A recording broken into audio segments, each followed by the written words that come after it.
Look, for just one order from shop.smiteproleague.com, you too can stop Mifflin from having to dive into a puddle. That takes my money. Stop pushing that. Look, I keep telling them, stop playing the video. Every time someone uses code Mifflin, I lose money. Let's stop using it, okay? Quit. So go to shop.smiteproleague.com now. Use code Mifflin for $5 off because of a bad bet made by Mifflin. Not just that, you can also go ahead and get all of the fun merch. We had a lot of new team-exclusive merch as well as the Pride shirt that's on sale. The Pride shirt only available for one more week, so you might as well go ahead and grab that while it lines up perfectly with a $5 off code. I can't think of a better discount to be able to do it. Although, actually, don't use them in tandem because all the proceeds from the Pride shirt go to the Trevor Project, so pay full price for that, $5 off, like your Valhalla Valkyries onesie or your hooded blanket for the Atlantis Leviathans. Look, I got this stuff on lock. I didn't realize there was not even a graphic in there. But either way, it's Goremizer, it's Mifflin. I'm not going to say our actual names because it feels weird to say your actual name for me. Caleb. And earlier I did it with mine and it messed with me cognizantly. All right, Will. And so that's Katie. So Katie calls me Will. Mm-hmm. My mom calls me William. If I introduce myself, I probably call myself William. Oh. I've never heard Hindu will drop a Will every now and then. Blows my mind. It's absolutely. I'm just like, who told you? That doesn't sound right coming from your mouth, but you're my boss, and I've been here for 4 years. I should know this.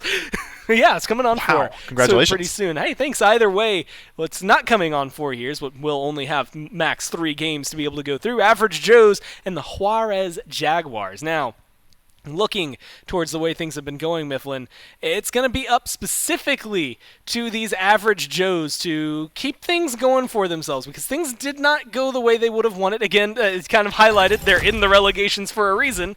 You wouldn't be here if the phase went exactly the way you would have liked. And so a lot of pressure on them, even though they were, I think 3-7 throughout all of it, tied with the Fishies, and I believe with the Winter Dogs at the bottom. They have to win here if they want to find their way back in.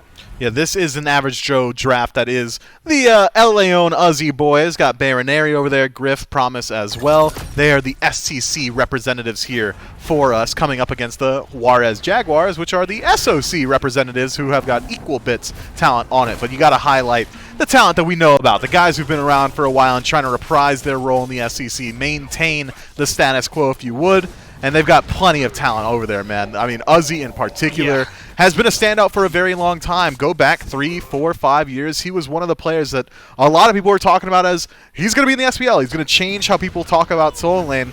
But since then, he kind of committed himself a little bit more so to streaming and now is trying again to get into competitive. And this is another interesting thing because this is another team that admittedly was plagued with roster changes through a lot of it. Ishtao, notably somebody that was hanging out with them way in the back when Elion dropped in, but has played support and mid and jungle for this roster. I mean, it's just they've gone through a lot that I think is going to be able to come through, and they shaped up a ton towards the end of the phase in the SCC as well, whereas the Juarez Jaguars are in an interesting spot to try and pull this one in their favor and try and make things go their way because they are no names to be scoffed at. I mean, you just highlighting the solo matchup, Mando Warrior is going to be hanging out over there, someone that we are used to seeing typically hang out in the SCC. Same thing for Mollusk, Sops, the whole of them that have been able to come through. So this is a team I have some high expectations for. Yeah, Mando Warrior, Mollusk, Sops, Diesel, and Sybil, top to bottom, all guys who've played at the SCC level. A little bit of SPL talent there as well.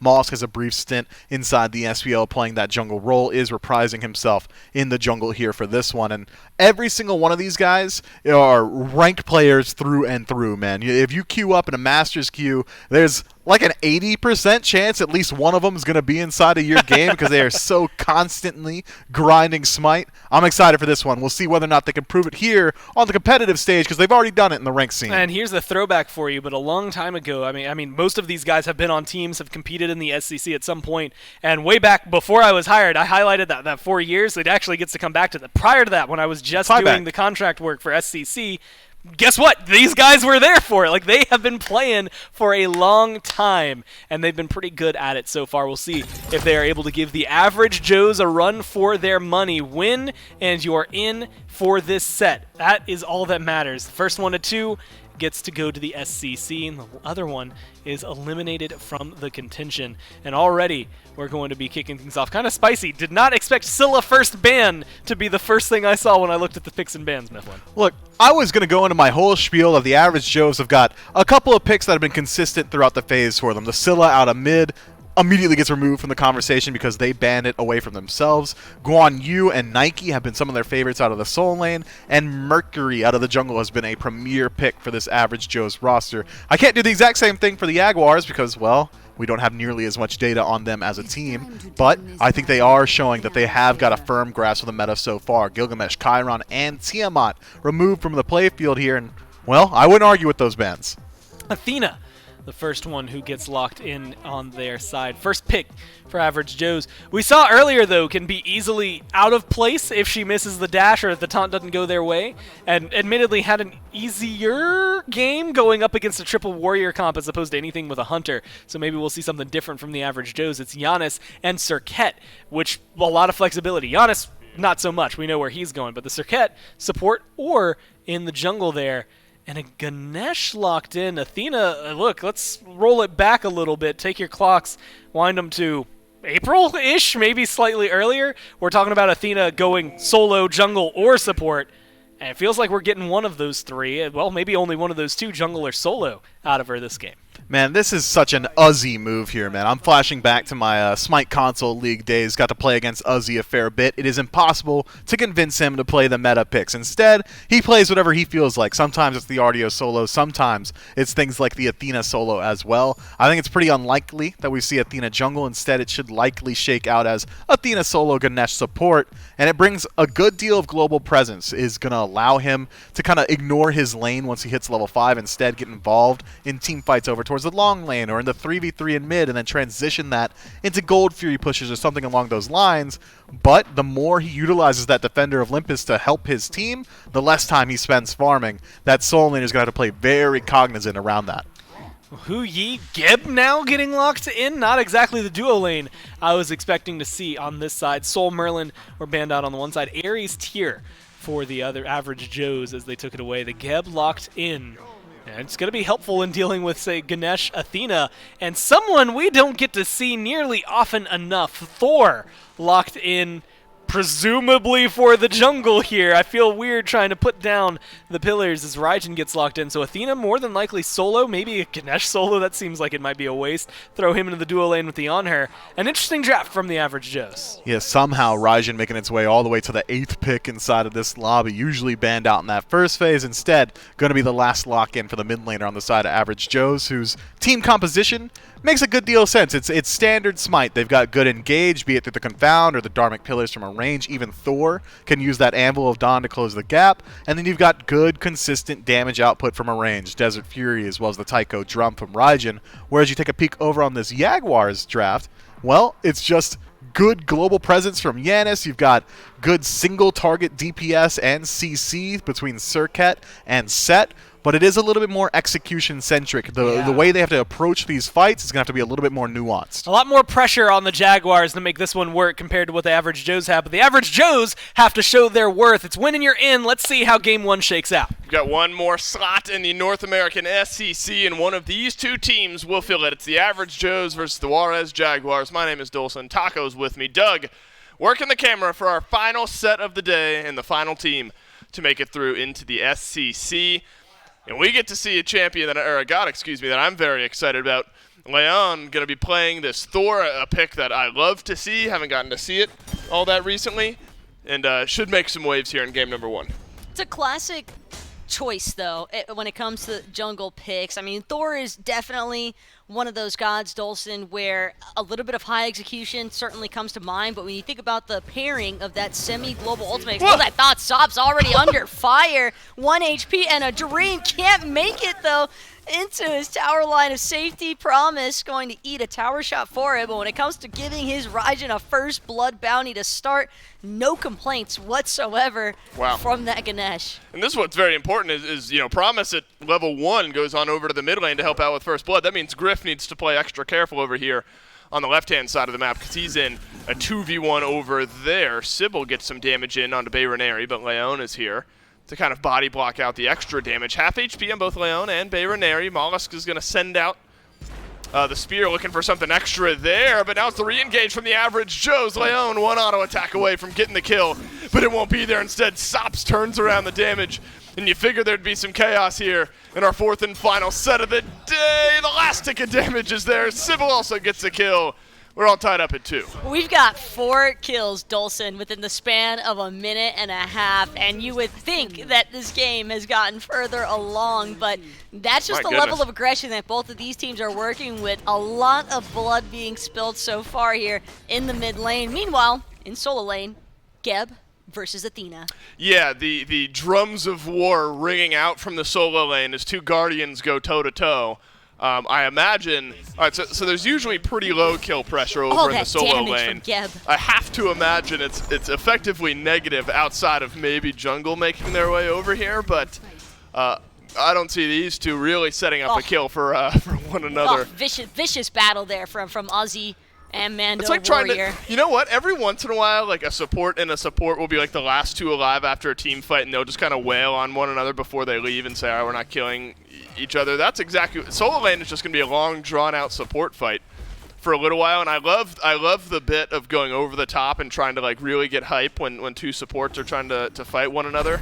And so maybe we'll get the chance at some point throughout this laning phase, but in all reality, I just don't think it's happening.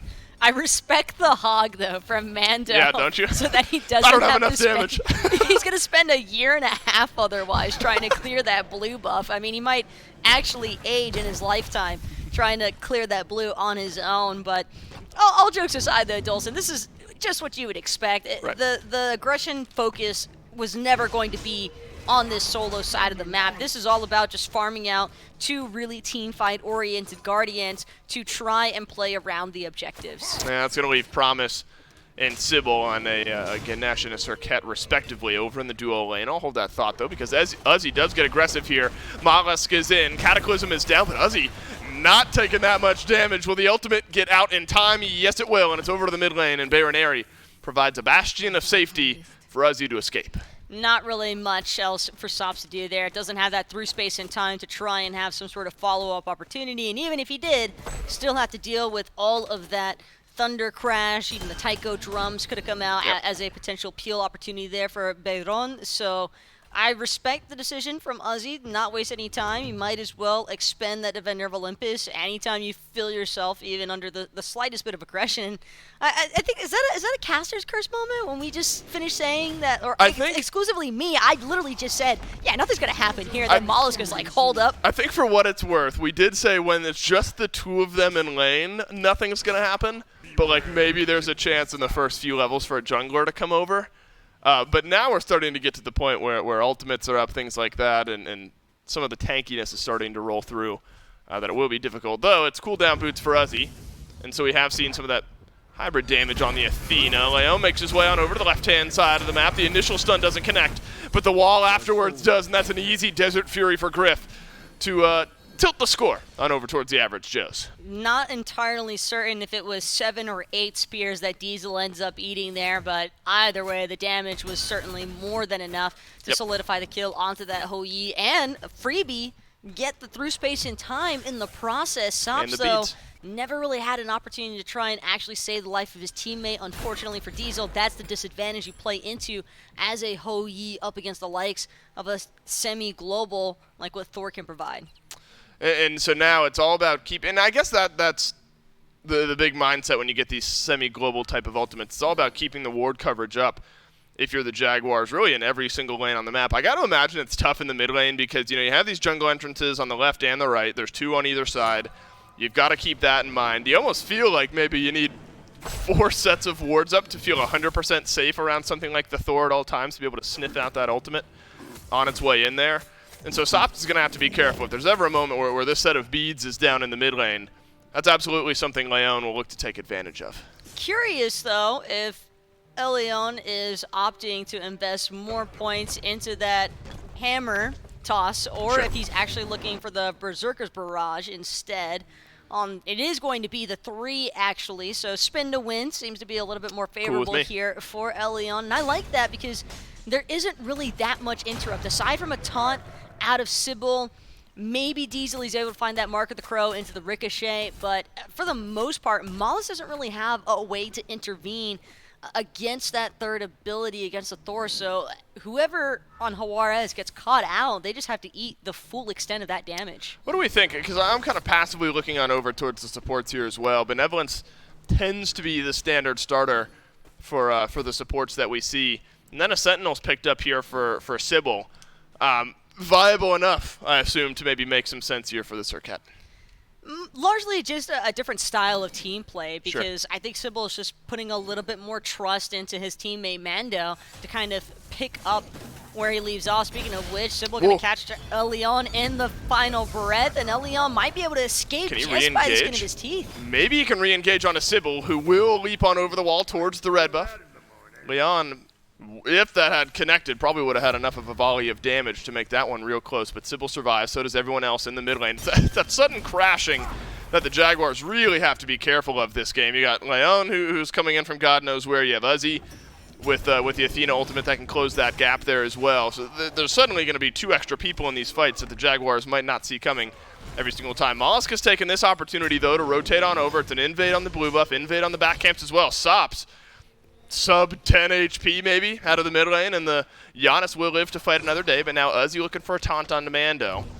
Could be some damage here, but that'd be tough with just a Ganesh and an Athena over here on the right. So Mollusk, I think, timing it well, rotates on over, steals some farm away from Leon on the right-hand side. Definitely the right idea, given the little engagement that just took place there. And Mando, on the other hand, will be forced into that Cataclysm. Shockwave comes out as well, but no expending of the Dormant Pillars. That one is still on cooldown there for Promise. Leon, on the other hand, he's got his hands quite literally full from Sybil, but still manages to confirm the Oracle Vision for Average Joe. So a small win on the other side of the map, and this is really interesting from the Juarez Jaguars, and I think that that's the main advantage that a Circuit Guardian introduces, because Circuit can just harass. You don't really have to do much more than just try to slow the farm that Average Joe's is looking for, and whether or not that'll create opportunities in the future for Mollusk or Sops to try and take advantage of,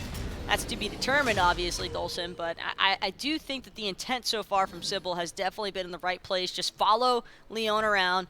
Don't allow this Thor to gather any sort of freebies. Yep, and that's what Leon is looking to do over here on the backside. Mollusk is going to make his way on out of base. Stun connects onto Sybil. The wall is on the correct side here, but just not enough instant follow-up damage to really make that one interesting. Just some poke damage from Leon. Red buff is down. Purple buff about to come back up. That might be what the Average Joes are looking to take advantage of here. A ward separating out on this side of the jungle, so Diesel won't really be in any position of threat. You start to look at what the response is here, because there's going to be a free purple buff on over to the Average Joes. Mollusk on the right-hand side. Oh, the speed buff seconds away from coming back up for Mollusk to steal away. Instead, it'll just be the back camps and the blue buff again. And Mollusk's sole intent is just focusing out Uzi on this blue buff. A nice eating of that Athena dash, but could cost him his life. Decent amount of DPS not coming out of Uzi, but Uzi's in a 3 versus 1 situation. No one showing face anytime soon to try and help alleviate some of this pressure. Now the rotation is coming through from the rest of Average Joe. Leon finding a double stun. It's a double stun from Leon, and then a great wall to keep Mando right where he is. The taunts just short from Bayronary there out of the mid. Sybil will use the blink to get on and away, so you get a kill and a blink away from Sybil there onto the Circuit. You do spend 3 ultimates if you're the Average Joes, but it's countering out some of that pressure. Blue buff goes down, looked like for the Jaguars, and it did as Sybil picks that one up. And now Sops, maybe a bit of an overstay. The lockdown plenty. And now the Giannis dies for the 3rd time this game, largely focused out here by the Joes. Sops is just trying to find a portal placement for a quick getaway, and then gets caught out by the Ganesh Silence instead. We've all been there, though, Dulcin, when you're No, never. just on the I get out verge every time. of okay. No, Yeah, it's a you're lie. right. We're not all flawless players Yep, like perfect. you, though. But for the rest of us, average Joes, we get caught in the That's good Ganesh stuff. silence, and I like the initiative though that Promise is taking with this Ganesh. One of the primary reasons why this Ganesh might work out so well too is because you have Uzi to kind of funnel members onto the sidelines of those Dharmic pillars with just a single taunt. Yeah, it's the chain CC, even just onto single targets from the average Joes has been cool to watch here so far. It's a 5-2 kill lead. Call it 2,000, 1,800 maybe or so gold in the lead now for the average Joes. Gold Furious Bond as the Greater Scorpion's been taken down on this side of the map. That's something the average Joes might look towards early on here. You've got some burn with that Raijin, of course, with the Desert Fury from Griff there as well. But the Jaguars not shying away here. Sybil eats a stun from Leon, and then there's lockdown on the back end. It's a great pillar. Will Promise put down the ultimate to secure the kill. No, he won't. Said Mollusk evaporates under the damage from Uzi. Leon chases down Sybil on the back line, and it's a 2-for-none clean from the average Joes. Really nice pick engagements here for the average Joes, and that's going to give them the doorway to try and pull this Gold Fury now, but it doesn't seem as though anybody from the Jaguars has any interest in trying to prevent this one from going down, given that all 5 ultimates were expended. There's really nowhere left for the Jaguars to go other than their respective lanes and hope that they can build any sort of little farm advantage to try and make up for some of this experience and gold gaps that are beginning to take place. Uzi reaches level 12, grabs the Blink Stone of Foul on the back end of a Stone of Binding for Uzi in that build. We've and just a couple of times, particularly over on a attempted blue buff invade just a moment ago, the taunt into just a little bit of damage after that, like half health Mollusk. So you look towards this Athena out of the solo lane. The way this build is going, Taco, you lock down a priority target or two and the rest of the team is there to follow up, their health bar is going to be short-lived. This average dose composition in general just makes it really difficult for Mollusk to maneuver, period. Because you want to go into the back line, that's expected for a set, but average Joes know this also. The way that Promise holds the Dharmic pillars until Mollusk actually shows face, that way he's guaranteed to clip Mollusk for at least a slow, and one slow is really all that's needed for the rest of average Joes to collapse when you factor in the Athena global, when you factor in Elion's semi-global, and it's just posed a lot of issues here because one of the main advantages of playing the Circuit support is having so much mobility, but Sybil's just getting choke pointed non-stop. I think it's felt awkward for Mollusk up to this point. There's going to be an Athena ultimate reaching this fight here shortly. Sybil's going to survive. Uzi dashes on in, looking for the taunt onto Diesel. Instead, the Dharmics go down. And here comes Leon. It's half HP under the tier 2 tower. Desert Fury over the wall from Griff is perfectly placed. And Sybil takes all the damage. Griff picks up a big kill here, but now it's the secondary engage from the Jaguars that could make things interesting. It's a double stun on the back line, but look at the kite damage that the average Joes are providing here. The Juarez Jaguars might need to back away. Maula's trying to do what he can for a cleanup faction, but it's just not going to pan out. Instead, he'll need an impale from Griff as Griff collects his killing spree bounty now. Yes, Surrender vote already shining through. Not even 14 minutes in, Dulcin. That is the level that average Joes are working with right now. This pace. You can just tell how fast average Joes are just not only collapsing the mentals of the Jaguars, but just the map in general. Well, I think back to last phase in the SCC. Leon played support there for a little while and looked pretty good on it. I think he just plays with such like an untethered pace out of the jungle that's just so fun to watch. And it's not the Thor in this game isn't necessarily the end-all be-all, but I imagine some of the shot calling from Leon is impacting the pace of this game here as well.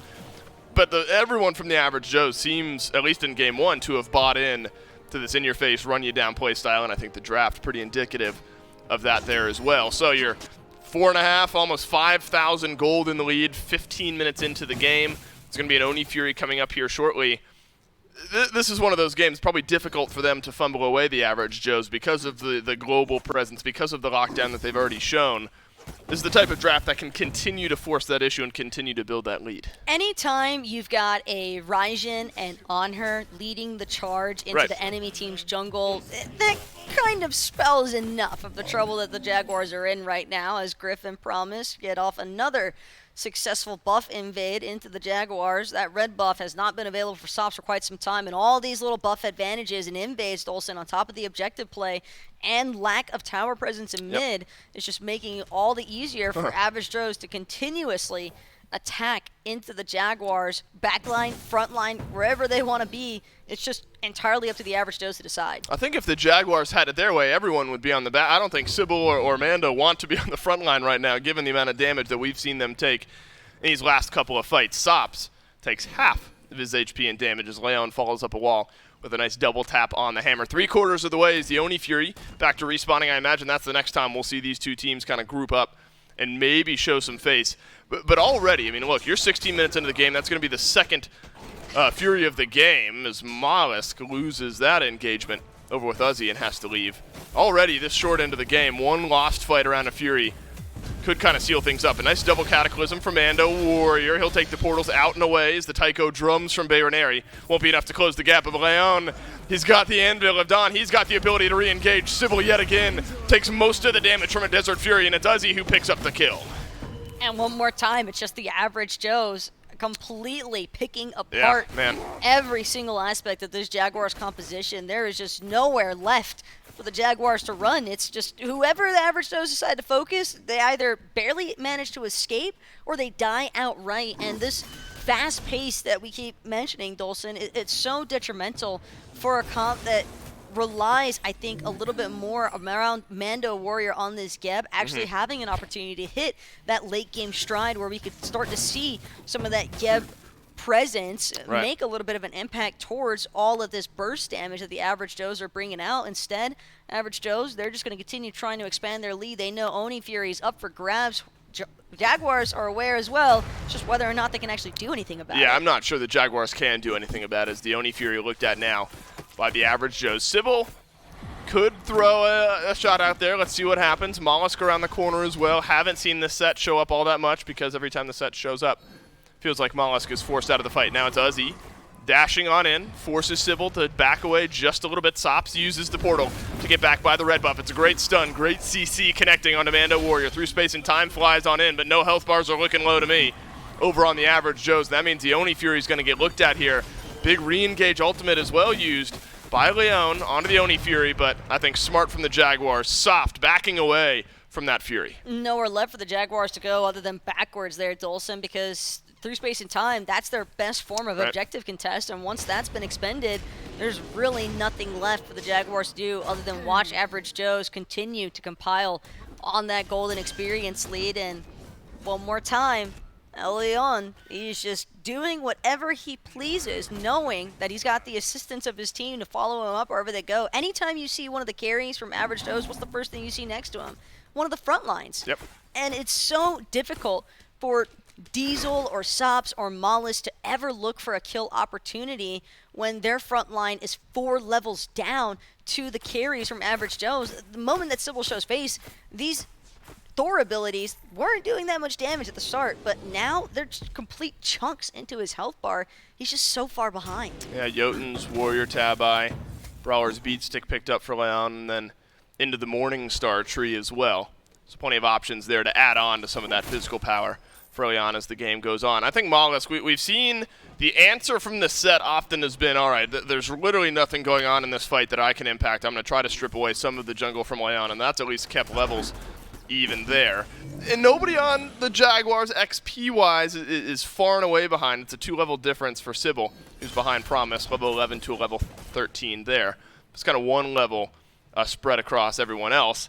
It's really in the gold department right now where the differences are being made. Effectively, couple tiers of items for the Average Joes making the big difference. But this is kind of the death squad you got to be careful of. Promise finds some lockdown. Leon is there for the follow-up. Bayroneri pouring out damage.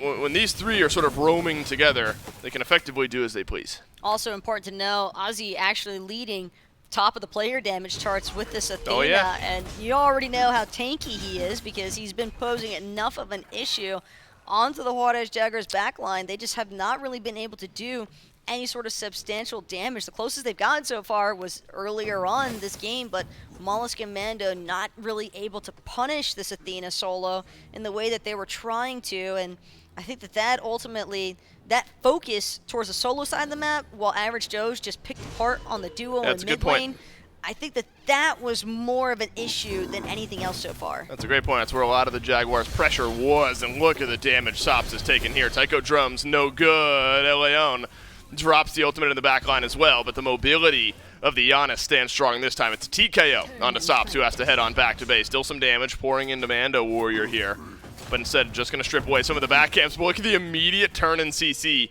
that Sybil has to face. That's a really good microscope in what the Jaguars are dealing with here. They take a step forward, and from any number of sources, some type of CC is connecting and forcing the Jaguars to think twice about the route that they have back into this game. Now it's a Pyromancer taken down, so a little extra gold here. Sybil, a potential overstay. The chain CC not there, but instead the Average Joes, they secure this neutral objective, add some extra gold, and they'll be able to go back, spend up, maybe consider an FG here, 21 minutes. Sybil losing those purification beads, though, in the process of that Deathbane getaway, and El Leon, I'm sure he'll look to take advantage of it as soon as that Anvil of Dawn is available to him one more time. A 4-man grouping. Mando Warrior actually going to initiate, but there's no one from his team to follow it up. Griff might have been in some danger otherwise. A beautiful taunt from Uzi, going to keep Griff alive for the time being. Wow, Griff does end up going down, but Uzi picks up a return kill. This is a good-looking fight, at least on the start, for the Juarez Jaguars. Suns being broken down from Diesel, who cannot back away into those Dharmic Pillars. It's a 2-for-1 trade, so the best opportunity we've seen the Jaguars find here, and that's just smart. But now you got to survive on the back end, right into a double stun. Goes Sybil, but it's followed up with enough damage from Diesel to get the kill onto Leon. Promise waits out the Aegis from Sops, who's going to join some damage back on the fight, but the Tycho Drums back up. It's a fear onto Sops, and Sybil jumps in onto Bayroneri. Diesel's got a double. It's a deicide for the Jaguars at 22 minutes. It might not have looked pretty there for the Jaguars, but they made sure to take full advantage of the situation. Average Joe's maybe a little overconfident there, thinking that Griff and Uzi would be enough to deal with the entirety of the Jaguars squad. Fire Giant now looking like it could go in favor of the Juarez Jaguars. In fact, I don't think anybody from Average Joe is going to even be up in time to try and respawn into this Mando Warrior. Going to TP into that Fire Giant just for good measure. And we were talking about that lack of bounce back potential, but Average Joe's getting caught on that right-hand side in a numbers game. At that, with a couple of globals, Dulcin, that's not something you see too often, and it was strange, especially given the fact that Mando, we see him blink Cataclysm in, and there's nothing else to follow it up, but somehow Juarez Jaguars, they find a way. Yeah, they make it work, and now the Jaguars, they've got FG for themselves, and what was 5, 6, 7K golden differential is now just about 2,000 behind for the Jaguars, but they've got FG, and so you get a little boost from that. Jaguars maybe even a little bit ahead as far as gold value of the Fire Giant goes here, 23 minutes into the game. I'm intrigued to see how the Joes are going to respond to that. They don't have FG, but this is not a team that shies away from forcing the issue. And I think that's a pretty good example there. Sops takes a little bit of damage. Soul Gem procs, heals up Sops and a little bit of his team there. And so how the Average Joes respond to this FG, I think, is going to be very important in determining the next few minutes of the game.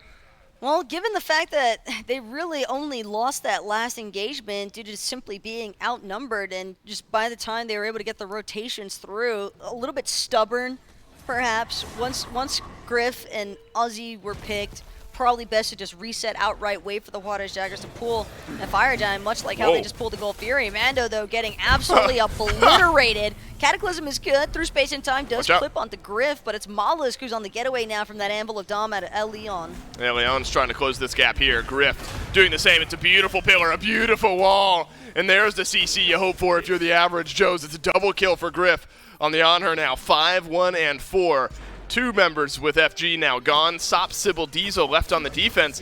This is a tanky, engage heavy Average Joes team. I mean, yeah, you want your carries up, but those are the targets that the Average Joes can look for easily. Average Joe's just understanding that they might have been caught out once in a numbers game, but the moment that they group up for 5, Dulcin, it just does not even look like it's fair for the Juarez Jaguars. And I think it's just because of the fact that Mando being the sole form of initiation, Salp's going to lose his Purification Beast, a nice taunt in out of Uzi, and mid-Phoenix doesn't seem as though Average Joes are all that dissuaded from trying to push that one down. Elion on the Beanhand, he's going to go ahead and push down that solo side T2 tower, just adding a little bit more gold to the bank, kind of cuts the difference of what the Jaguars were able to acquire from that Gold Fury.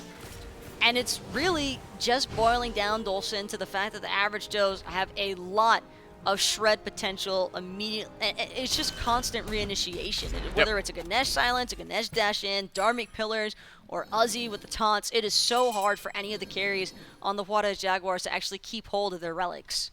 Absolutely, and the Average Joe, and I figured that's what we would see, is the not shying away from the pressure of the Jaguars, despite them having FG, and the Average Joes have not really shown any sign, even in the SCC in the first phase.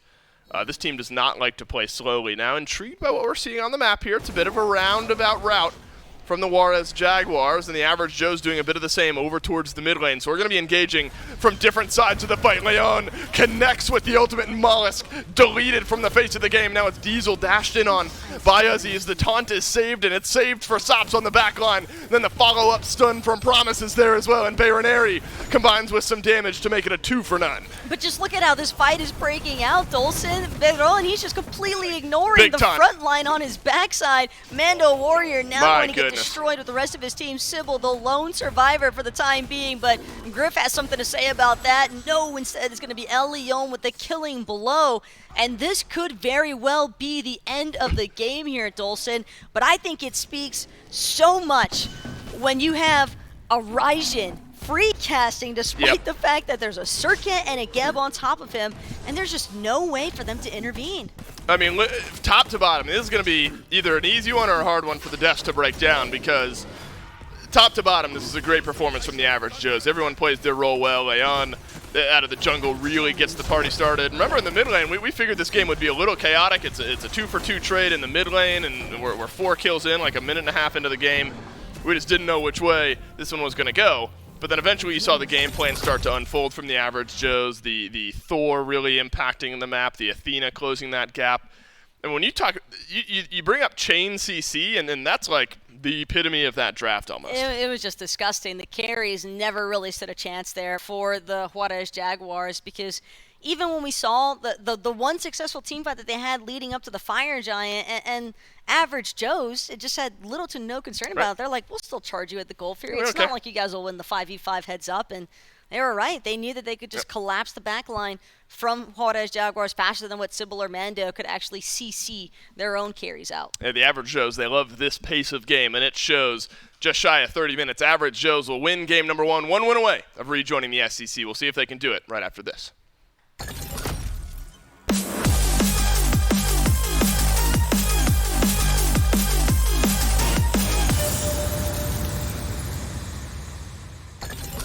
Baby, you a ghost, you a demon, and you should float.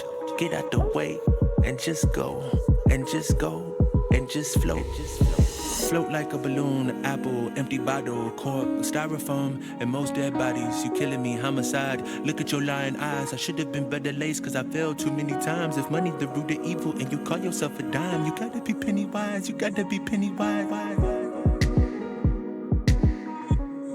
You gotta be penny wise. You gotta be penny wise. Cause up close, baby, you a ghost. You a demon, and you should float. Get out the way, and just go, and just go, and just float.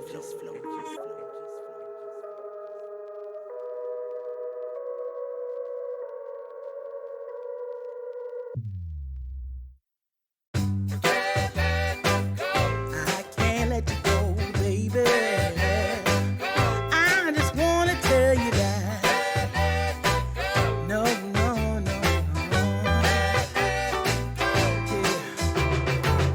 All of my friends say, girl, you better take care. Cause that man is trouble, you best beware.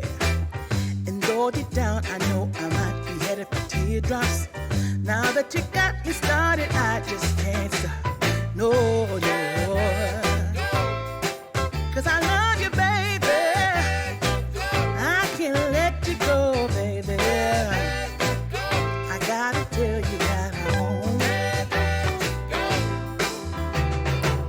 I've been looking for love so true. When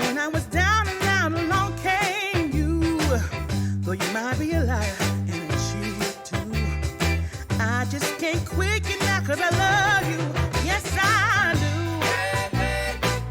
I can't let you go, baby. I can't let you go, baby. 'Cause I love you, I love you, I love you. No, no, no.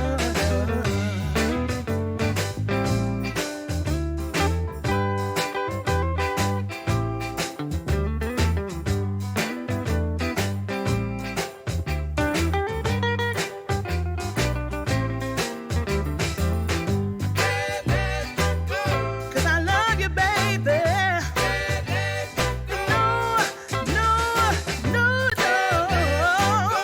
Can't let you go.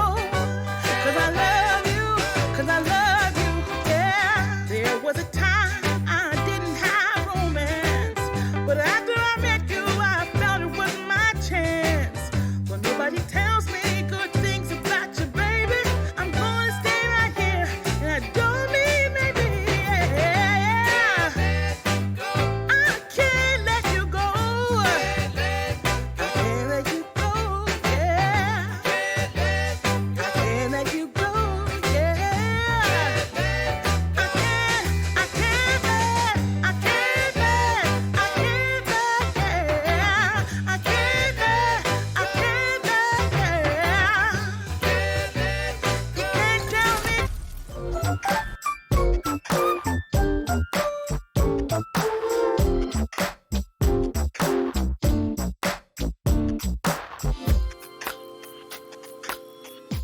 Later. Either way, it's a good day to be an Average Joe's fan. They lead up 1-0 here, although the Juarez Jaguars do not count themselves out just yet.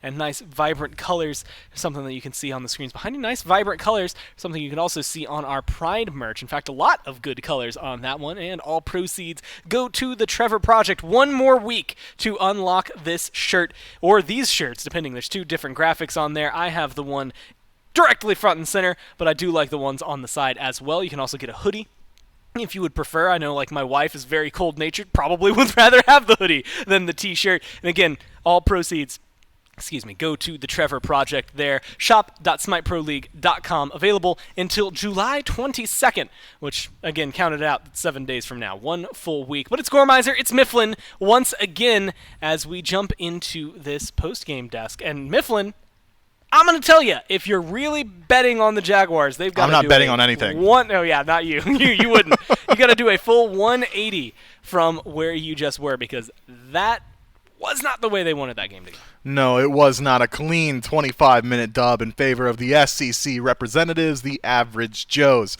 Maybe due in large part to some pretty heavy carrying there from young Griff out of the dual lane. This on her was so good. In the words of famous rock artist Aretha, respect.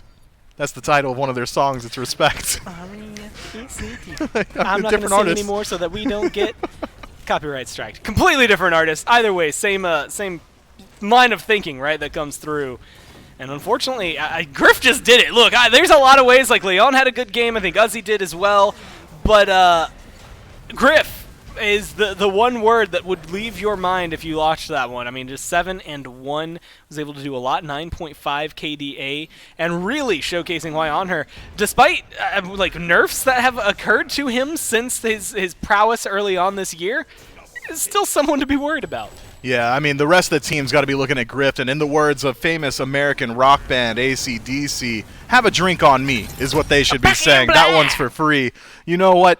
If you think Griff can't do it again, in the words of famous, again, Rolling Stones artist Aerosmith, dream on. A dream on. What kind of mood am I in? I'm just You're gonna get us so copyrighted. Well, no, because it's all a bunch of like 1-second clips of all the songs that have come through instead of a 5-second clip. Yeah, it's just a live by me mashup that comes through. 17,000 damage from him, 13,000 from the mid laner there in Baronary, 19k damage taken, and it still wasn't enough to stop Uzi. He only had 1 death throughout all that anyway. Feels really good if you are a Joe's fan once again. And honestly, Mifflin, it's weird because that's the exact kind of draft they would have wanted at any given time. I mean, you get like Thor is maybe the one oddity out of all of that, but everything else feels like it fits in pretty normally And so what kind of adjustments do you make in Game 2 if you're a Jaguars fan? If you're the Jaguars, maybe try and limit what was working there for the average Joes, namely that global presence. The Athena seemed to be a pretty big deal inside that early game defender of Olympus. So hard to deal with, as well as that maybe slightly question mark, but maybe not really a question mark when you're talking about El Leon Thor, a pick that is very closely associated with him, but also was able to establish that global presence. It just felt like at any given moment, the average Joes were outnumbering their opposition. Well, Game 2 is going to kick off right now. Picks and bands ready for you to bring out who is going to be able to move forward on this one. Will the Jaguars push us a little bit longer in the day, or will the Joes seal the deal right here? And it's going to be a Yamoja first ban here. Very different from last time around, which was the Scylla. Ratatosker still taking a ban slot, though, Mifflin. And that's an interesting one. That feels very targeted. Like the Joes know the matchup they're going up against here.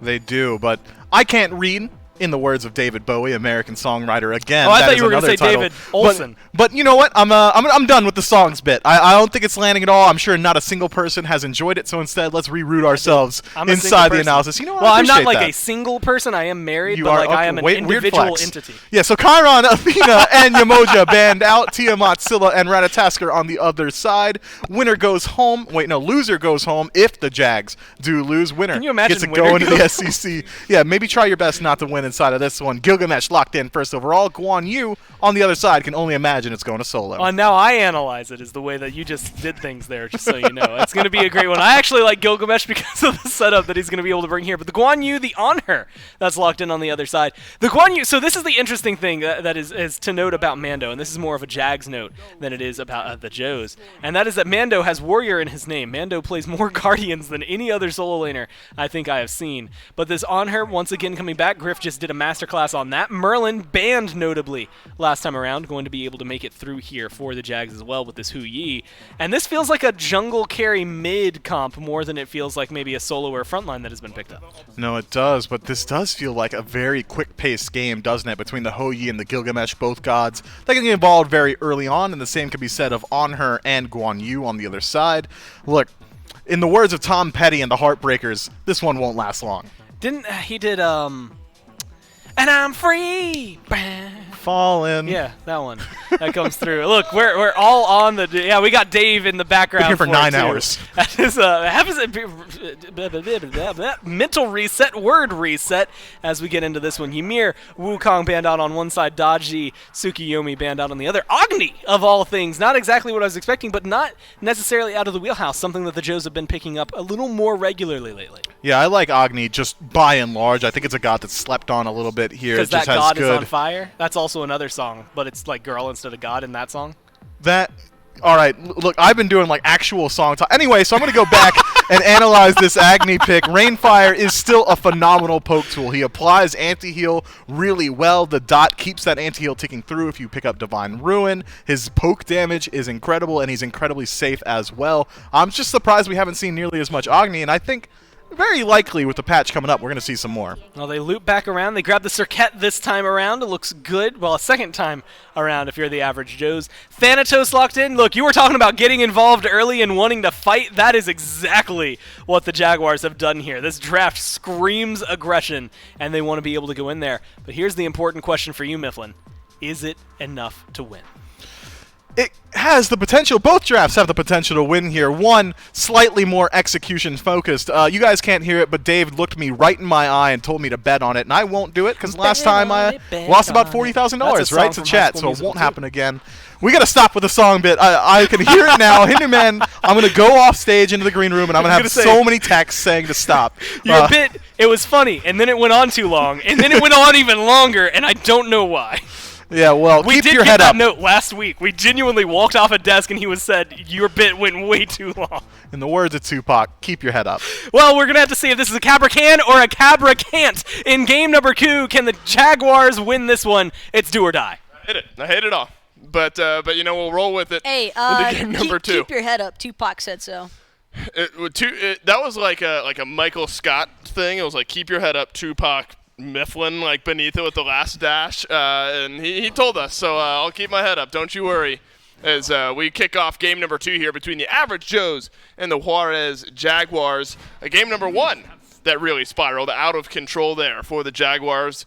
Still some aggressive initiation-esque tools here for the average Joe's, Taco. But is it going to be the same amount of pressure that we saw in Game 1? Potentially, if the Thanatos is actually able to get off to a strong start here, that could pose a lot of issues for Beiron on this Agni, because it can be really difficult with that dash being so telegraphed on the Path of Flames. Mollusk, I'm sure with all of his experience as a longtime player of the scene, probably going to be able to guess that one out, and as long as he sees the initial direction he's taken off in. I'm curious, though, to see how the dynamic plays out between this Thanatos and Serket. Well, I don't know what. I mean, I guess in the back of my head, I'm just assuming that Kabrakan is going to be the support. No, it's Gilgamesh support. We have seen it once or twice, and maybe this is what it brings to the table. A big jump on in onto Promise, but Promise is able to walk away, and Sybil instead takes way too much damage, and then Griff hits level 2, jumps in, and takes down Sybil for first blood. Oh, no, Diesel is still here, and so is Leon. It's the blink in, beads used, the leap away, could be enough, but there's the dash. And it's the tick damage that's going to have to get it done here, but it will not be enough. And the average Joes turn things around and get first blood. Damage still dealt, though, to this duo lane. A strong response there from Griff. There's a reason why he wanted this on her one more time for this set, Dolson, and it makes perfect sense, just completely understanding his boundaries. Sybil on the mean hand, looking for a small flank This here, has has work. Mollusk right behind him. It's Promise who's the focus, and Promise will eat some damage, but it's not till the Thanatos shows up that he might be toast. This could be a 2-kill swing here as Griff leaps away. Diesel trying to find the auto attacks. It looks like just a 1-kill swing instead, and we figured that's what the Thanatos would look to do, find some of this early pressure. Hard to call that an overstay. I mean, I suppose it is when you don't have enough vision to sense out where Mollusk is. You have to assume that the jungler might be making his way on over there. That's the right type of response, though, for the Jaguars. I think it's because Leon was just in the duo lane. It might have given a false sense of security there for Promise and Griff, thinking that they had all the control going on. Mando Warrior, though, sees a level 2 Serket and just pays Leon no mind whatsoever.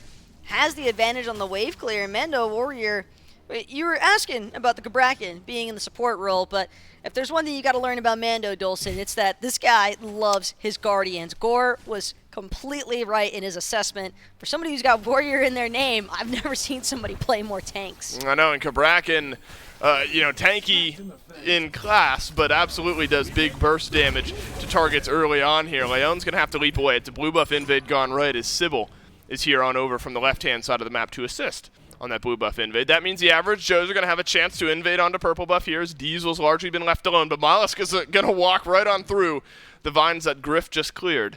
And both teams happy with the state of things on the left-hand side, so they'll back away. Bayroneri about to catch some damage from this Gilgamesh, some damage maybe to return in on the Agni, but not enough just yet. And Bayroneri is now going to get forced back. Path of Flames able to create just enough distance for that follow-up out of Sybil to not be a necessary death there in the mid lane just yet, but damage has been dealt across the map. Jaguars, although faint, it is a small lead. And the main thing here to keep in mind, Dolson, is that average Joes, I think, just large and in charge for the early game of game number 1. So it's really interesting to see this response now from the Jaguars, basically just trying to do what the average Joes did to them last game, but even better still, it's just whether or not they can actually maintain this level of map pressure that I have concerns for. Well, Leon doesn't have the Thor this game, so not the kind of free impact with the Anvil of Dawn. You got to walk into lane the good old-fashioned way. You have a dash, you have a blink there as well. It's a stun from Sybil onto Bayroneri, and actually some good damage get returned on in here. Sops takes down a couple of priority targets here. I look over towards the red buff. That one not available for invade here as Leon puts some pressure over on the left-hand side of the map. Sops rounds the corner here. One more rotation of abilities will grab the kill, but it's not enough. Mollusk does have the ultimate. Looks like he won't choose to trigger it here, and Promise will head on back to base. All Mollusk is interested in right now is this red buff invade going his way. Elion still not at level 5, doesn't have that last breath available to actually give huge buff contest here. Instead, Elion might have bit off a little bit more than he could chew. He's going to have to look for the ambush into the safety of his T2 tower, while Mollusk will expend the execute to escape into the mid lane. Uh-oh, Sops being charged down by Uzi here as Bayroneri has maybe set up this kill. The stun not there, but Bayroneri's got the range, and the ultimate guns down Sops in the mid lane. Griff 2v1 on the left-hand side of the map as Promise rotates on over by that Greater Scorpion. Still some skirmishing happening here into the mid. Baroneri might not be able to win this fight, but Diesel ends up going down as Promise completes the 2v1. These Ganesh silences have just been a nuisance Gotta be so for the annoying. likes of the Jaguars, because Ganesh is really not that heavily favored right now in terms of support gameplay, but if you have a pocket pick Ganesh player in your team, much like what Promise is able to bring to the board here for Average Joes, they're just taking full advantage of it because they're pairing it alongside of such strong CC expendable targets like that of the Circuit, like that of the Agni. Everything here just seems like it's catered to emphasize Griff on this on her. It does seem that way, and Griff, definitely the type who's able to step up to the plate and really give it a good cut in a game where his name gets called like that. And so the on her off to a 2-0 start. Diesel hanging in there as far as experience goes, even maybe a little bit behind Griff, as the farm has definitely been there. I'm interested to follow along with Baroneri here this game on this Agni. We've already seen Sops put out some decent damage there in the mid lane. Agni picked that Mifflin, expressed some maybe excitement about the future about there on the desk. Maybe expect to see some more of it. Well, Mollis has not had a whole lot of luck so far with these hovering deaths. They've largely just been used either for a disengage or just unable to find a home for a solidified target. Now Mollis still continuing to lurk around this duo side jungle. Sybil will lead a taunt, but the Death Scythe onto Elion takes out half his HP. Sybil's going to drop that Gilgamesh ultimate, but Elion lies in wait in the ambush, and it's a red buff invade one more time here for the Jaguars. That's going to go down for the Jaguars as well. Sybil left alone, but has the Gilgamesh leap to get out and away, and I think maybe that's all the Average Joes can do there. Leon 2 levels behind Mollusk here. Mollusk blinks forward, misses the scythe, and so Griff throws up the pillar and just going to try to return a little bit of damage here. But this one's telegraphed. This is giving the Average Joes time to collapse back in. Dharmic pillars go down for Promise, but now Promise a bit left alone here. The leap right back through from Sybil. That'll set up an early kill onto this Ganesh. Has the silence bought enough time, though? Look at the damage that flies back through. Griff on a killing spree. Leaps exchange. Diesel gets Leon, and Sybil survives. Sybil just barely managing to escape, but still, Dawson, this is not exactly ideal for the Juarez Jaguars because they're not really creating enough of a lead for this early game that they have drafted for. And Mollis being punished there while Elion dies alongside him. It's still an issue just because it does put a temporary slow to Mollis' farm potential. It does. Beads burnt over here in the solo lane as well, as Uzi just cavalry charges Mando Warrior down. So the next 145 seconds will be beadsless for Mando Warrior. You figure then it might have to be Blink on the second relic pickup here for Mando Warrior. Beads early on, that'll keep him alive in this laning phase. But do you agree there, Taco? Do you need that extra ability to kind of get in, find the stuns, find the engages with the Blink, or can you look elsewhere? It's tough to play Kabrakan without a blink. That's enough. probably the best way to put it. If Mando doesn't have a blink, he just has no real way to actually get up in the face of Baroneri, for example. And if you can't threaten that Agni with those tectonic plates, there's really no real reason for concern then. Right. Of Average Joes, they could just kind of leave their Agni to the wayside and leave Bayron to his own devices of just trying to create a little bit of AoE farm. Largely in the team fights, just being able to bomb spread some of that damage, and that within itself, it could be enough of an issue. So I do think Mando has to pick up a blink here. More importantly, that's going to kind of force Sybil into possibly needing a Sunder so that they can have an opportunity for the Jaguars to just take down targets faster than what they have been. Right, because it has been slow. In game one, they've identified some targets the Jaguars have and gotten a couple quick picks. Moving on. I think a good trend, though, for the Jaguars is that Mollusk has out-farmed Leon in the jungle to the tune of 2 levels here. Sybil, on the support Gilgamesh, has been there doing some good damage as well. It's a silence to slow down Leon, but he'll be able to dash away, and it's a great stun right on the Dharmic Pillars. Mando Warrior only takes about half of his HP. That's a somewhat low cooldown ultimate there, though, from Promise, so you're not spending too much just for the chance to turn that fight. Better to be safe than sorry, and with Leon's ambush having been caught out by that silence on Mollusk Thanatos, it makes sense for not necessarily panic in that Dharmic Pillars drop, but Promise is just trying to keep his jungler as alive as long as possible, given the fact that he's already got that 1.5, 2 level disparity when it comes to the farm, although going to be a lot less felt in terms of what Leon's actually providing in these team fights, and that's just looking to get as much poison spread as possible, whether it's off the last breath or just getting a little bit of that catalyst poison spread for the big burst damage. And that's largely just going to come from consistent 2-1 combinations. Yep, going to have to be a bit of a turnaround for Leon to get into a position where that damage impact is similar to what Mollusk is, 2 levels ahead. Finished off the Jotun's Wrath there as well, both with Eye of the Jungle, both with Warrior Tab Eye, so the completed first item really the big difference here. It's sort of a different vibe all together from the average Joes from game number 1, and again, their draft is different, so maybe that leans into it a little bit here. Red buff has consistently gone over to the Jaguars, but now we might see a little bit of a defense here from the average Joes as Promise follows up on a Sybil with a stun and a silence. Leon secures back the red buff, but Sops takes down Baronary with ease, and it's a red buff secured, but at what cost? Now the Merlin's on the board. There's the hovering death for that lock in place that we've been waiting for. Leon could find himself in a spot of trouble also. Last breath going to come out though. Mollusk actually going to be the one return fired into that on her Fury. And it's going to be a stun down and another kill from Sops onto Promise. So one kill doesn't fall, but the other does as Promise eats the death for the rest of the average Joes. Doesn't it just feel, and maybe it's a bit of a non-statement because Griff is 4-0, it feels like fights that Griff is a part of feel a little bit more even or ahead for the average Joes. And if this Honor isn't a part of the fight, it's a losing fight, it seems like. If the Jaguars are able to fight away from Honor, they're winning, it feels like. Griff actually seems like a traditional lion right now out in the wild, Dulcin, because he is just lying in wait for these engagements to break out.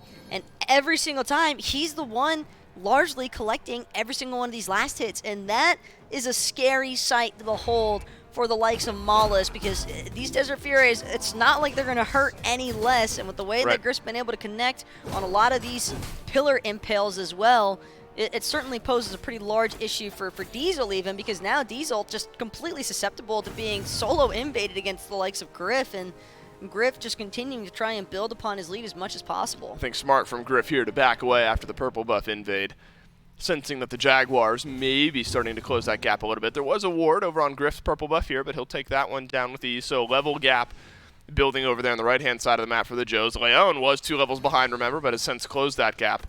And so a bit different here as Baronary is the only one on the Joes, maybe feeling a bit discrepant from his opponent. I actually think that was a bounce steal from Diesel. Could be Wait, wrong. did he drop it? Could be wrong, but Diesel might have actually stolen that one away with a nice bounce. There is a bounce spot that he can actually clip that purple buff, and the fact that Griff didn't pick it up, I have to assume that is in fact what took place. But just look at the chunks that are happening. Have to remember in the shifting sands, hold that thought though, it's going to be Leon in the mid lane, and Sybil is the target. Sybil gets sent on back by Leon, but no kill damage just yet. The average Joes will back on away. Mando Warrior makes his way to the left-hand side of the map. The Desert Fury perfect in avoiding the stun, but Mando Warrior eventually connects with it. But look at that, Diesel, Mando, both down to half HP. It's average Joes rotating on over towards the mid lane. Is the gap closed quick enough? That's the question here. Promise has the Dharmic Pillars, and that would likely spell death for a couple members of the Juarez Jaguars here. Mando Warrior silence. Mando Warrior uses the beads. Looks like the Jaguars will survive. Just barely managing to get out there. Diesel and Mando understand that there is maybe a potential for the fight to keep going, though. Dharmic Pillar's going to go out, but they catch no one. Sybil, on the other hand, Maula's going to get a huge stun with that hovering death. Whoa, but Mollusk gets stunned on down and deleted by Baronary upon landing back down to earth. Diesel will have to dash away here as well, and this is where the fight starts to fall apart for the Jaguars. One by one, the average Joes are going to run you down. They're going to find the kill. Sops doing his best to get something done to Promise here, but doesn't do much. Baronary strikes for a double, and the average Joes pull ahead. And that's just the advantage, I think, that the average Joes have with this presence of Uzi on the Guan Yu. Those consistent little heals, putting average Joes back into that HP threshold that makes them a force to be reckoned with as a full squad. Their synergy looking awfully strong right now as the Gold Fury will be aggressed. Uzi still has the heals for the team, but Sops could definitely get in there and cause a problem. Stun on a Promise, who's halfway back towards that Dharmic Pillar. Sops is on a killing spree here as the average Joes secure the Fury, but what can Leon get done? Send Sop right on back. Aegis mitigates the Desert Fury, but Eleon will get the kill on the Sops from the grave. Griff and Uzi, they need to leave here, but Diesel will have something to say about it. Will the bounce connect? Instead it's the drop kick back onto Uzi, and the healing comes through, but not enough to keep him alive under the threat of Diesel. An unfortunate bounce as Griff waits. Perfectly timed Aegis to avoid Does he have damage? the hovering Phoenix. death. It's the dodge. Oh, no. Mollish just gets himself killed. Needed to disengage immediately. Instead, he's going to possibly bring down the life of his support as well. Diesel looking to cut off Symbol if he can. Nice mark at the Crow going through, waiting for the Ricochet to come back up. Bayron knows he's in some trouble, but the bounce will miss Ricochet. Not good for the time being, as now Promise will help with saving the life of his mid laner. Not sure that it might have needed any more saving, but at the very least, Sybil does escape in a position where he arguably should have most likely died. It's more so that forced commit by Mollis. As soon as he loses out on that hovering death by a well-timed Aegis from Griff, that's the period where you just got to get out. And instead, he just dives into a creep wave, can't find the cleave auto attacks in time. Griff not only lives, but helps secure a kill onto Mollusk in the process. That's right, and that feels good for Griff on this on her, able to stay alive. 4-0-3, 7 of the 9 kills have been affected by Griff, not gone over to Griff. 4 kills as well over to Bayron. So you're in a pretty good spot here if you're the average Joes. Everyone getting in on the assist game, and it's your carries that are benefiting in the kill department. You want your mage, you want your hunter, getting all that extra gold. Phantom pickup now for Promise, and maybe that's the average Joes sensing that come jungle fight time, these walls for Mando might be a big threat. Scorpion will be pulled, though, by the Juarez Jaguars. No one from Average Joe's is really going to pay much mind to the fort falling down.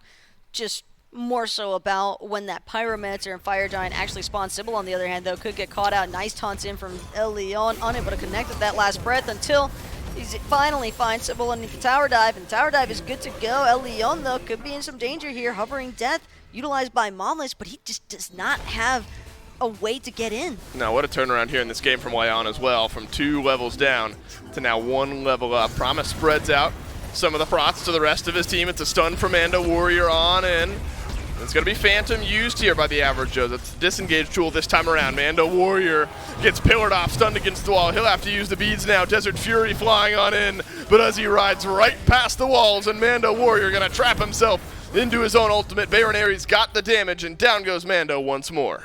Everyone on the retreat now for the Jaguars as Bayron, he'll take that opportunity to move forward, even Path of Flames aggressively through the T1 tower, understanding that with this team all right behind him, they'll be able to take out that T1 tower in no time. And now, potential Pyromancer pool, if Average Joes are able to find another pick or two. I don't think that they go over the Fire Giant. Still probably a little bit too preemptive for them to look for that big objective play, but damage has been done. It has been done. You just want total mayhem. Yeah, dude, I want chaos. I mean, we had so much of it in Game 1. Still a little bit of chaos here in Game 2, and controlled chaos, I think, from the average Joes. Early on, it was controlled chaos from the Jaguars, that they had been farming well, keeping the priority targets behind.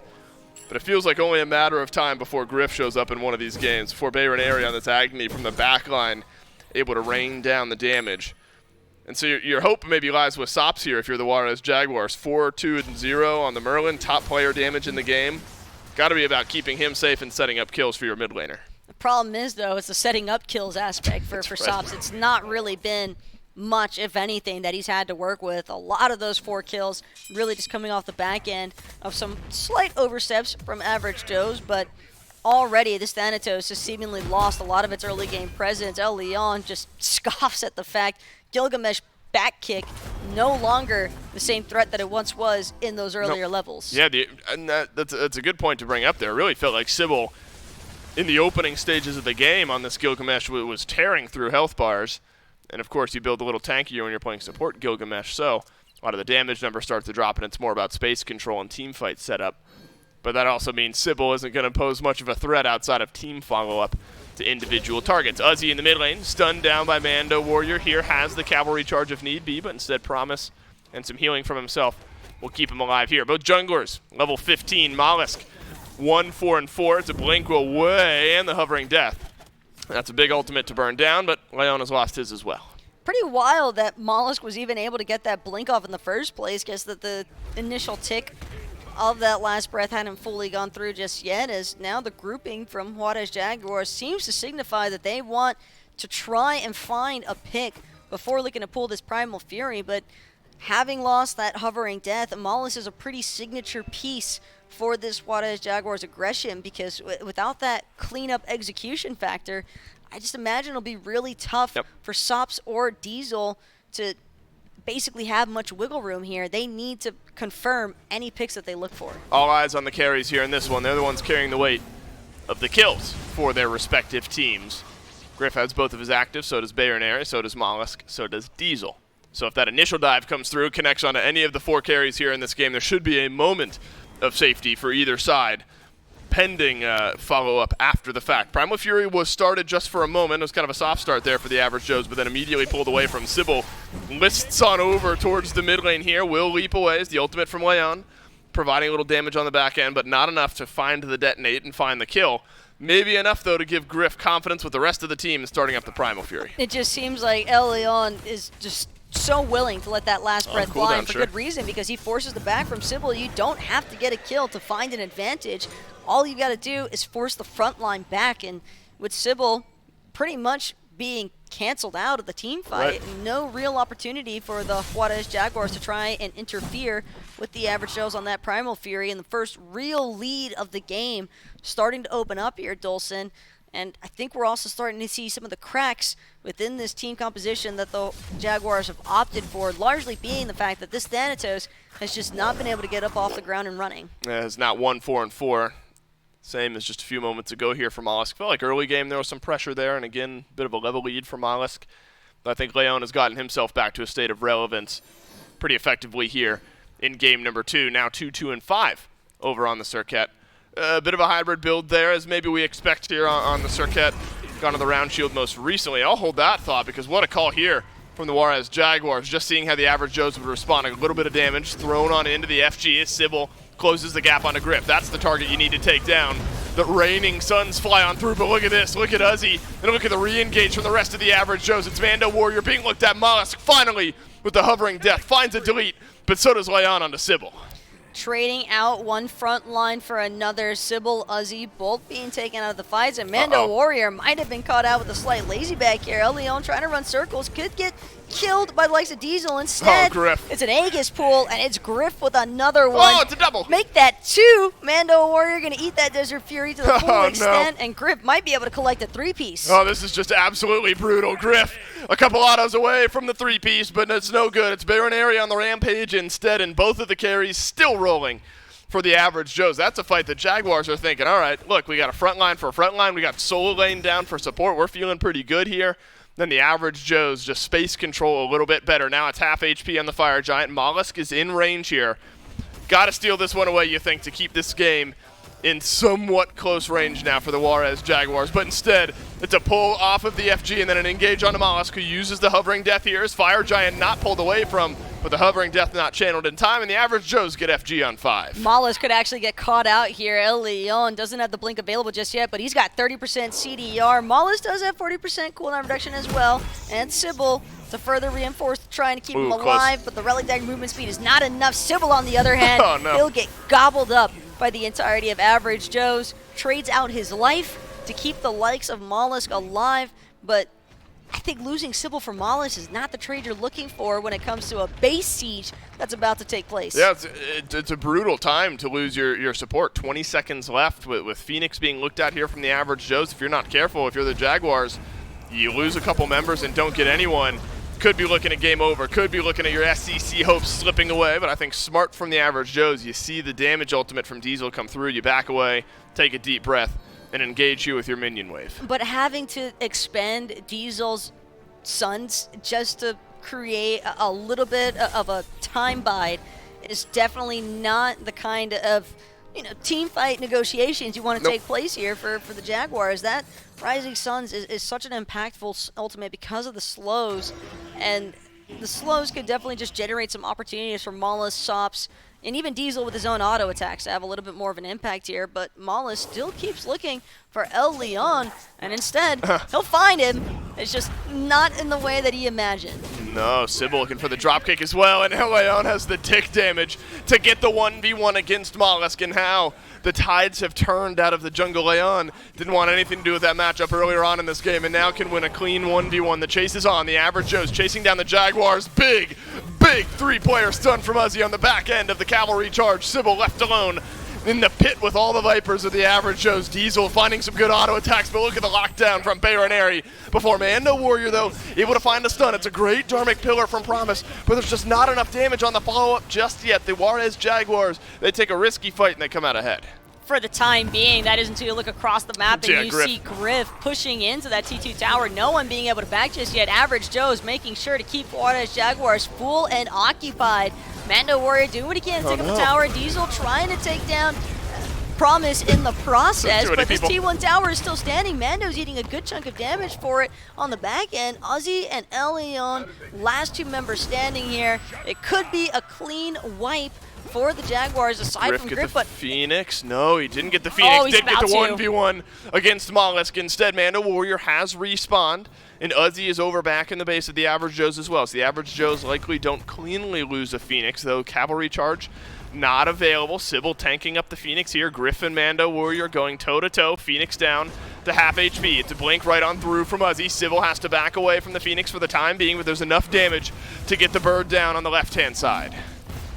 Griff wants this fight, and he wants Mando's head on a plate, and he's not going to be able to find it. He's just going to keep running laps around Mando Warrior. That aggressive jump in was potentially dangerous, given that the Aussie proc had just started to wear off, but it seems as though Griff will finally forfeit that attempt to try and take out that right side Phoenix. So pretty huge win there for the Jaguars. If Griff had actually been with the average Joes, more than confident that they would have had a full team deicide wipe there. Just seems as though not necessarily a misplay for the average Joes, maybe a slight oversight, but at the end of the day, damage has already been done. All average Joes can do is look to bounce back from it. Fire Giant having been worn off from the vast majority of their players, not really a whole lot that Uzi and Griff are going to be left to do other than take this Primal Fury down. But more importantly, Dulcin, it's just if the Juarez Jaguars can continue finding those little wins and creating something out of nothing, there's a chance that Mollis can definitely get that resurgence of life here. He just needs to connect a little bit better with these hovering deaths, and I don't think that Mollis can necessarily afford to be by himself anymore playing hunting season. No, not with Leon and the 1v1s that we've seen between those two, because last time even the hovering death got off, but Leon had the damage with his ultimate to find the kill there. It's a stack up from the Jaguars, but some pings rolling through from the average Joe, so this one won't necessarily be sneaky. Promise is the one who gets stunned down, but plenty tanky enough to stay alive. Griff gets drop kicked against the wall by Sybil, so there's some good lockdown on the priority target here. Hovering death, where will it go? Mollis dunks down in the backline, but immediate peel from the average Joes to keep their backline alive. Mando Warrior, Mollusk both down. And now it's the average Joes who are on the hunt here. Jaguars thought they were going to get the better end of that engagement, knowing that Griff's purification beads were still on cooldown, but they forgot about the Aegis. Very sneaky heads-up play here from the average Joe. Sop's now going to get trapped by El Leon. El Leon just waiting for the rest of his team to funnel on in. Diesel not going to connect with the stun off that Margaret the Crow ricochet. Instead, Beiron looking to catch up too. And it's a stun onto Sybil, onto Sops as well. And look at the leaps over the wall from the average Joes. The gap has been closed, but there's not enough damage from Griff just yet. Sops left alone on the back line. That's probably the final target that gets taken down here. Instead, Griff is divine onto Diesel. Sops dancing around the blue buff, but it won't last long enough. Sybil, it's a beautiful combo of pillars. There's a double kill from Griff rolls through. It's a deicide in 28 minutes, and the average Joes could be looking to end. And it might not have happened when Griff was originally hoping for it, but that right side Phoenix does eventually end up falling here. Mollis has respawned. Griff doesn't care. He is destroyed before he can even get up into that hovering death. Mando Warrior now looking to try and buy his team a little bit of time for the respawns, but he's just going to meet his fate one more time in the fountain. Yeah, why not, Griff? Why not go immortal to bring your team back into the SCC? The Titan will fall, and the average Joes, in flashy fashion, make their way back to the SCC. And for a moment, Dawson, it looked like that was going to be a promising push for a 3-game series between these two teams. I liked some of what we saw from the Juarez Jaguars there, but it definitely felt like a lot of that shot calling and team fighting was pretty much very favorable to the average Joes. It just seemed a little bit more clean. Well, it's such a difficult team to shot call against. Do you feel like the average Joes where it's so in your face, it's so aggressive, even when behind in that early game, it probably catches you off guard a little bit here. But the average Joes, they make that play style work, and they punch their tickets right back into the North American SCC. That's it for Taco and I, though. We'll take a break, and then the desk will take us home.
I can't stay.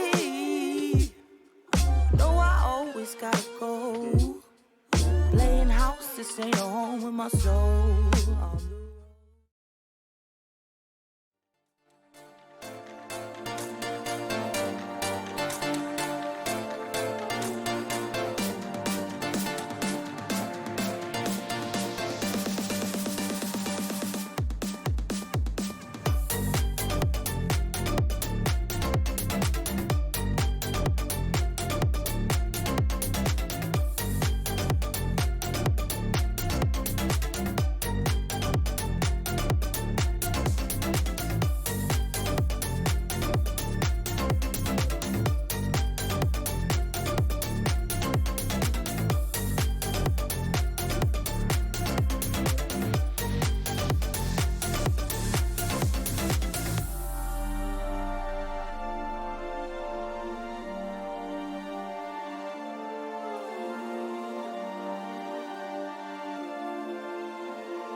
That is the way to do it. A 2-0 for both teams in North America to secure their spots back into the SCC. So a nice, easy pickup ultimately here for the average Joes. Things maybe a couple of bumpy roads, but when you look at the slash lines, Mifflin, seems like they were bound and destined to make their way back in. Yeah, Griff able to reprise his performance from Game 1 and do it yet again for his squad. In the words of the Anti-Nowhere League, little American rock band, so what? He was taking so much of the aggression throughout these fights. So what? He had to deal with all that dive. Did not matter. At the end of the day, he was able to survive easily.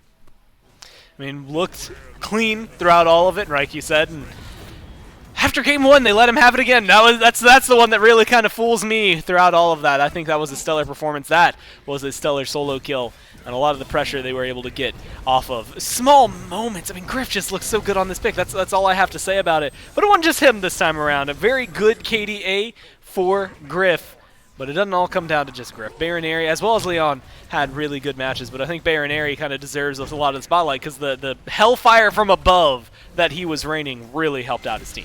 Yeah, that Hellfire, he gave him hell, kid, according to My Chemical Romance. But Baroneri certainly does do very well inside of this one, able to reprise his performance as far as Game 1 goes, as far as just raw skill level, but maybe a little bit of a different look as he does lock in the Agni. And I think Agni's a god we need to get used to seeing Gore. I really do expect we're going to see a lot more of him here post-Boots World. Sometime soon, maybe he'll rise up. Yeah, I mean, tomorrow's the kickoff of Post-Boots World, but we'll get more into that in a little bit. That was 11-0 for Griff that I just looked down and saw. That is frightening, to say the least. 22,000 damage, almost 23. He was able to put up 21k there from Baroneri, and then 19 just behind for the jungler. Unfortunately for the Jaguars, they're going to have to spend a little more time, I think, grinding and figuring out what exactly they want to do. Nose to the grindstone, blades to the grindstone, to make sure that they can get into the SCC, maybe at a later date, as things did not go the way they wanted today, as we can look at it once again. Unfortunately, falling down to the Fishies, falling down as well to Average Joes. And the Fishies with a very good win against the Welcome Back Joe team we saw earlier as well, being able to keep things nice and clean in North America. The two teams rejoin.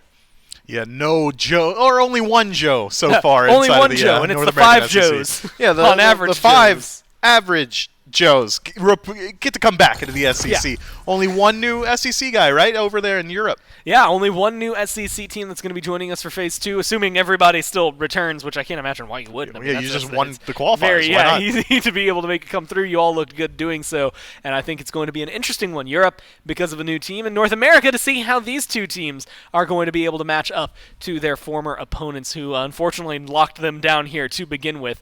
But that's going to do it for today and the SCC Relegations. Reminder, if you're watching this tomorrow, 1 p.m., the mid-season patch drop. Tuesday, SBL tomorrow is going to showcase all the new crazy things that are going to happen. I have no clue what's going to happen this weekend, and I doubt you do either. Let's find out together tomorrow, 1 p.m. We'll see you there. In the words of Justin Bieber, peaches!